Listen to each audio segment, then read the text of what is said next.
Well, it was announced this morning that the last ever episode of Gavin and Stacey will be shown on BBC One on Christmas Day.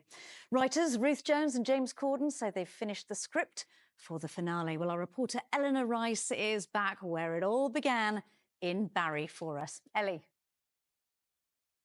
Hello, Lucy. Welcome to Barry. It's rather blustery, but it's beautiful, isn't it? And like you said, this has been rumoured for months, hasn't it? And they kept denying it. But today, rather unceremoniously, first thing this morning, James Corden and Ruth Jones put that Instagram post up confirming it. Gavin and Stacey's coming back.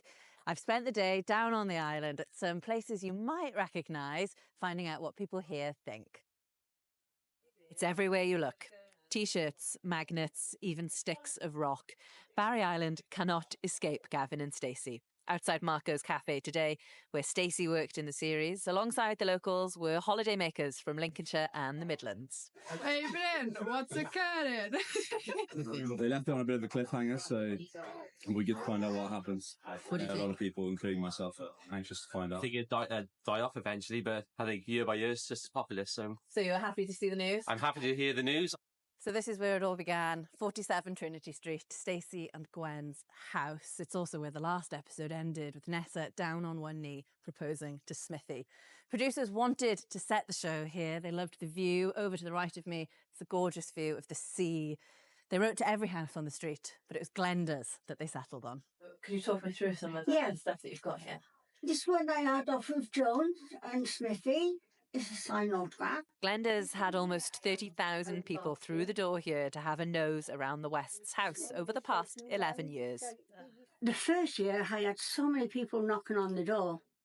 And the second year, I had enough.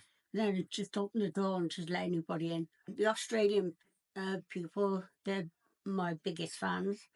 And then a couple of years ago, we had people from Hawaii.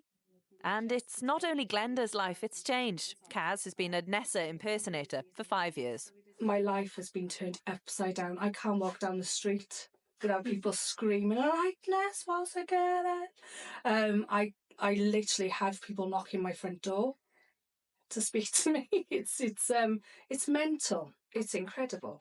You can't go anywhere in the world and they'll say, "Oh, are you Welsh? Yeah, where are you from?" But, "Oh, Gavin and Stacey." They all know it. They love it, and it's just iconic now. The new final episode will be on BBC One on Christmas Day. So there's not long to wait to find out if Smithy said yes, and maybe what happened on the fishing trip.